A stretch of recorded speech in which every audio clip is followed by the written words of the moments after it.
Welcome to the Livin'Sky podcast, a show about raising connected, resilient kids in a world that often forgets what they need most. I'm Lena Livin'Sky, a pediatric speech-language pathologist, holistic feeding specialist, and a mom, here to help you understand your child's body, behavior, and biology in a whole new way. Each episode brings you simple, practical tools to support healthy eating, development, and family connection without the overwhelm. Thanks for listening. I'm so glad you're here. Let's dive in.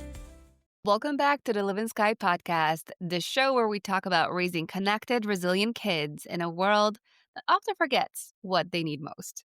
I'm Lena Livin'Sky, a pediatric speech-language pathologist, a holistic feeding specialist, and a mom, here to help you understand your child's body, behavior, and biology in a whole new way.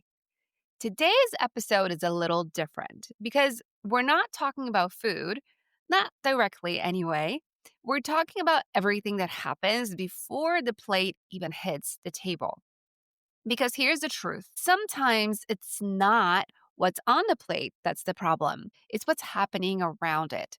If your child is tired, overstimulated, breathing recycled air, sitting under bright white light, or eating dinner at random times every night, their nervous system might not even be ready to eat. So before you stress over recipes or nutrition labels, I want to help you look at your home environment, light, sound, air, even sleep, and see how small, simple changes can create huge shifts in how your child eats and feels. So let's start with light. I think this is one of the major players when it comes to our health because research shows that our light environment can shift our microbiome positively more than food. I think it's about 51%. And that's huge because when we think about the gut, we think about, okay, I have to eat the right foods and I have to make sure I'm being healthy. But it's so much more than just food, and light is such a key player. So every cell in your child's body runs on cues from the sun. Morning light tells the brain it's time to wake up, make energy, get moving, and evening light, softer warming tones. Think about like light you would have from the fire because electricity was invented about 150 years ago. So our biology has not evolved to really consider electricity as life-saving cues or body regulating cues. What it goes by is what nature has to give us. So that's the sun. And in the evenings, that's firelight. So softer, warmer tones, that's what we really want to see in the evening because it tells the brain it's time to rest, digest, and repair. So these daily light signals regulate everything from appetite and hormones to sleep and mood. But here's the problem. Most kids spend their days under artificial light, LEDs. That's majority of our light bulbs and lights from our screens. Fluorescent bulbs, iPads, TVs, those all send the wrong message. Those are the wrong light signals. Their body thinks it's noon all day long because actually blue light is part of the sun spectrum and it is in the sun. However, it's usually available midday and not for a very long time. And it's always accompanied by its friends, which are the red light, infrared light, UVB light, UVA light. It's never in isolation. So because we have so much isolated blue light in our lives right now, it's really dysregulating to the body. And that's exactly what iPads, TVs, and LED lights are. So when the body thinks it's noon, digestion slows down, melatonin production drops, right? Because it's not time to go to sleep, and appetite regulation gets confused. That's when you see kids who are wired but tired, grazing all day or refusing food at dinner because their circadian rhythm is off. So here's where you can start, and this is free. Get morning sunlight, step outside with your child within 30 to 60 minutes of waking, even 2 to 5 minutes of real sunlight, even through a window, the window that's open, of course. Actually, glass blocks a lot of the spectrum of the sun, so you're not going to get the benefits through the glass. So with open window, it helps set their circadian rhythm, which controls hunger and sleep later in the day. right? So this is what typically I did, especially in the summer, spring, and early fall with my son. When he wakes up, we're usually in his room, we're playing a little bit. So I'll just pop the window open. And I know we're getting the sunlight benefits. Of course, it will be better if we were fully outside. Red and infrared light, it spreads through, it comes into the house, right? It's not like UVB light where you have to be really outside and underneath it. This one will spread to the shade area. It will spread into your house a little bit. So you're still getting a lot of the benefits because the morning sun, that's what it's rich in. It's very rich. About 90% of it is red and infrared light. So open up that window and it's going to give you amazing benefits. But if you can, definitely go outside. Dim the lights after sunset. As the sun goes down, switch off overhead LEDs and use lamps if you can use salt lamps, candlelight at dinner. What I did in my house is I changed all of our lighting to incandescent lights and actually LED lights, but they don't flicker and they change color. So I use this bulb that I can just use a remote and adjust the color as I want. So all of the lighting in my house is either red or super warm. So it signals the body that it is time to wind down because warm amber light tells the body that it's safe to slow down and prepares the digestive system for eating and the body for sleep. Another thing that's really crucial here is avoiding bright blue light at night. Screens and LEDs tell the brain it's still daytime, which can raise cortisol and lower appetite. If you can use lights or even red bulbs, like I said, they're calming and biologically aligned with evening light. And, screens in general, they should not be used after sunset. Of course, I understand. We use screens too. My son watches TV, so I can do some stuff because otherwise he does need a lot of attention. So I will use screens, but in the winter, it's hard because the sun sets so early. So if he has to use it in the winter and it's after sunset, then I will have him wear blue light blocking glasses. But in the summer, the sun sets much later, so there is no TV after sunset. So after 7, there's no TV. So we have some of these like hard rules in our house, and they can be really, really helpful. But minimizing screens in general, it is a great idea for your child's health and for their picky eating tendencies. And if you want to take it one step further, this is where I love using Boncharge red lights or their amber reading lamps. I have this little lamp right here. So if you're watching, you can kind of see this is a Boncharge lamp. I can adjust the colors. I use a lot of their products and all of my glasses, my red light glasses are from Boncharge and my daylight glasses, which are tinted yellow because they're an amazing company. If you use code LENAL, you'll be able to get 15% off your purchase. And it's such a good investment. I got glasses for the entire family, lamps, a PEMF, grounding mat, so many different products that I use all the time just because they really help to adjust our indoor environment and make it more biologically appropriate. So when I say let's start with light, it's not just about ambience. It's about biology. Because when your child's body feels in sync with the sun, their nervous system relaxes, digestion turns on, and food becomes something their body can finally say yes to. Next, let's talk about sound. Noise is one of the biggest invisible stressors for kids. If dinner feels chaotic, clanging dishes, TV in the background, everyone talking over each other, it's a recipe for nervous system overload, right? We have so many noises in our house already from different frequencies, from the fridge in the background to different devices that are plugged in that are dysregulating to our nervous system and to our microbiome. So some of these we cannot get rid of, but this is why being outside helps so much because the natural sounds are what regulates us. But trying to lower the natural stressing sounds that just occur in our environment, like the TV in the background, it's an amazing way to help in this area. So try lowering the noise before meals. Turn off the TV. Play calm background music or nothing at all. Even that simple change can shift a child's body from fight or flight to rest and digest. Next, let's talk about clothing. I know this one's unexpected, but it matters. Kids who are wearing scratchy tags, tight waistbands, or synthetic fabrics, And that's a big one. The synthetic fabrics can be physically uncomfortable and dysregulated without even realizing it.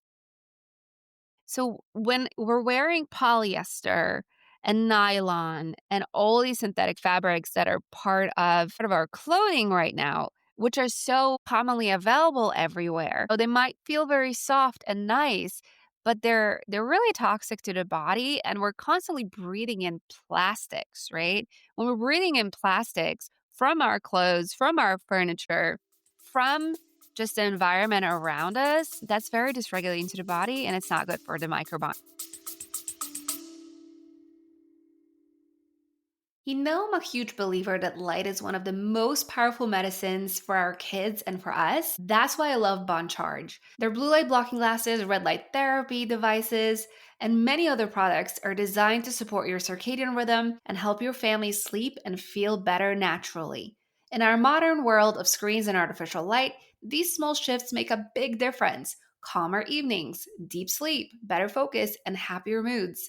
I use Bon Charge products every single day, and even my son has his own pair of blue light blocking glasses for evening story time. You can check out all their products at boncharge.com and use code LENAL to save 15% off your purchase. So this is something to consider. Natural fibers like cotton, specifically organic cotton, because cotton can also be heavily sprayed, wool or linen, and silk. Silk is very breathable. They allow the skin to breathe. They also help discharge static electricity, which literally grounds the body. And polyester, on the other hand, it traps heat and static, which can increase agitation and irritability. So before meals, make sure your child feels physically safe in their body. Soft clothes, no annoying tags, no pressure points, and just natural fibers so they can feel very, very comfortable and nothing is disrupting their body's flow. Another area I want to touch here is cleaning products and air quality. The air our kids breathe is just as important as the food that they eat. It is very important. So, fragrance cleaners, candles, sprays may smell nice, but they can irritate the airways, inflame the gut, stress the nervous system. So, this is really, really important to consider here. Because if you're using a lot of cleaning products, which have been used for many, many years, so I understand. So, if you're using, chlorine to clean the bath, and if you're using just regularly available commercial cleaning products, and some cleaner brands and better choices are available, but majority of them are really toxic to the body. So if it smells really nice, it probably means that it's leaving behind some things in the air that we shouldn't be breathing in. And I get it. We want our home to smell fresh and clean and nice and cozy, but there's different ways of going around it more naturally. If you love candles, make sure you're getting a beeswax candle with natural essential oils so you can still use it, but it's not disruptive to the body. So try switching to natural products like products from Earthly, Row Casa, or Branch Basics. I use Force of Nature in my home, which is their cleaner that you prepare with water. And I think it's a salt and vinegar mixture. So this is something that I use because it's really good for the environment. It's not disruptive. It's just salt and vinegar, but it does the job with cleaning.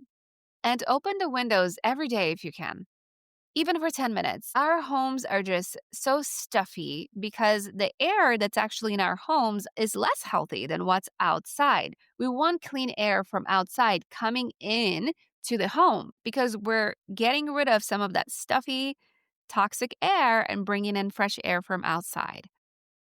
If you can invest in an air filter, something like the Air Doctor, I have one in our living area that we spend a lot of time in. I have one in our bedrooms. It can help you trap dust, mold particles. It's really great for cleaning the air. And when you have clean air, that equals calm brain, and that equals better appetite and better nervous system regulation. So all of it is so very much connected. Another area that I want to talk about is water and mineral balance. Hydration is huge for gut microbiome health and for appetite and digestion, but not all water is equal. Many families use reverse osmosis filters, which is what I use, and that will remove toxins, which is amazing. It's a very good system. Of course, there's different ones. You want to make sure you do your research and pick the right one. But these can remove toxins, but also strip minerals. So remineralizing your water with trace minerals or sea salt to support digestion and energy is important. Support the nutrients in your body, right? Because a lot of our picky eaters are nutrient depleted. So remineralizing your water is really important. Some of the popular good on-the-counter systems are AquaTrue or Blue Vua for countertop filtration. And I heard good things about Greenfield water solutions for a whole home system. I use the APIC water filtration system as well. These are really good options for filtering the water in your home because hydration that nourishes the body helps regulate everything from appetite to mood to nutrition deficiencies, right? Everything in your body. So it is super, super important. We want to make sure that we invest in a good water filter if we can. And if we can't, you can also try to get some glass watered bottles from the store versus plastic, just because we know plastic is so disruptive to our body. So if you are a Poland Spring person, I get it. It tastes really good, but it's not necessarily a good thing because if you're drinking multiple Poland Spring bottles of water during the day, you're accumulating a lot of plastic and toxicity. Something to consider here. I would definitely switch to glass. And if I can, save up for a filter so I can just filter water at home because over time, you're not spending on water bottles, right? You're not spending at the grocery store to buy water. So that evens out and you get your money back over time. Sleep and consistency is another key area that is important in an environment to help picky eaters.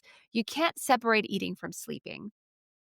Kids who are overtired or running on an irregular schedule will always struggle with appetite regulation and focus because sleep is what helps us regulate our daily flow. It's what gives us the energy to do things we want to do. It regulates so many body functions and can literally disrupt our gut. It can disrupt it for up to 48 hours. So if you have a bad night of sleep, your gut is just not functioning properly.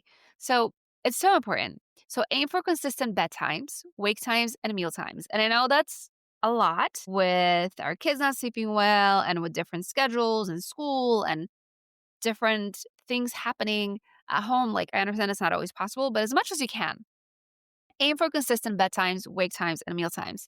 That predictability anchors the body's circadian rhythm, the internal clock that controls hunger, hormones, and mood, and it's going to help you to produce the right bodily signals. So your child knows, like, okay, I'm tired now. Okay, I'm hungry now.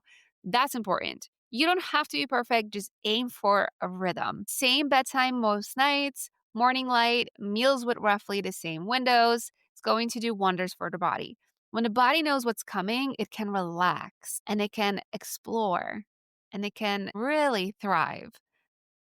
Bonus tips, no outside shoes in the house. It might sound small, but shoes bring in pesticides, bacteria, mold, pollutants from outside, things that don't belong in your child's developing environment. So if you can, leave your shoes by the front door. If you want, you can get house slippers if you like wearing shoes in the house. That's totally fine, but definitely no outside shoes in the house.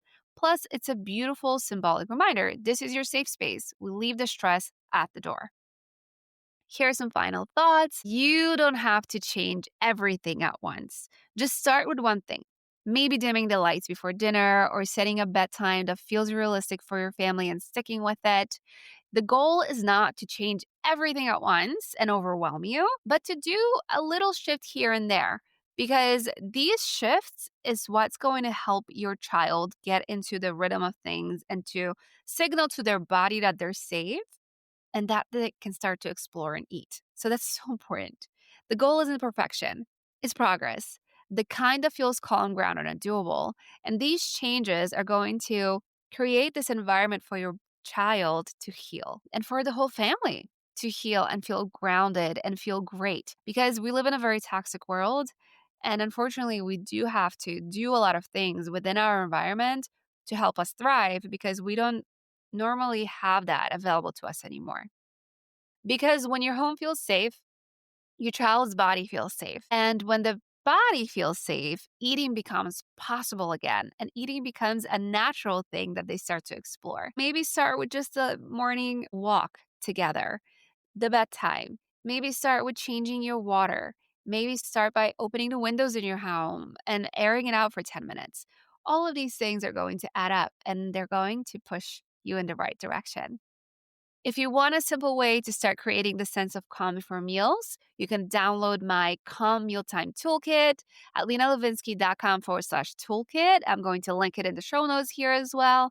It's full of different tips, such as a 5-step routine that helps you regulate your child's body before the food even hits the plate, before dinner time, before breakfast, before lunch, and it works beautifully alongside everything we talked about today. And if you found this episode helpful, please share it with another parent who needs hope around meal times. It means the world when you leave a quick rating or review. That's how other families find this show and start finding peace at their own tables. Thank you so much for listening. I'm Lena Livin'Sky, and I'll see you in the next episode of the Livin'Sky podcast. Thanks so much for listening to the Livin'Sky podcast.